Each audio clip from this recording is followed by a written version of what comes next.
Sige, kwento ko sa inyo. Wait lang.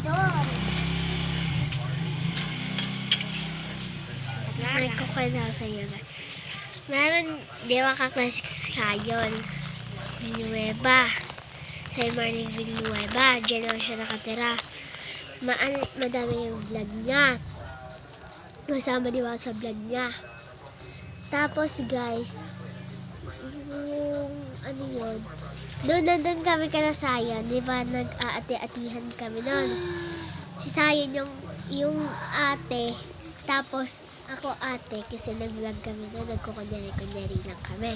Kasama tong batang to. Siya yung bunso. Lagi siya pinapagalitan si Sayon.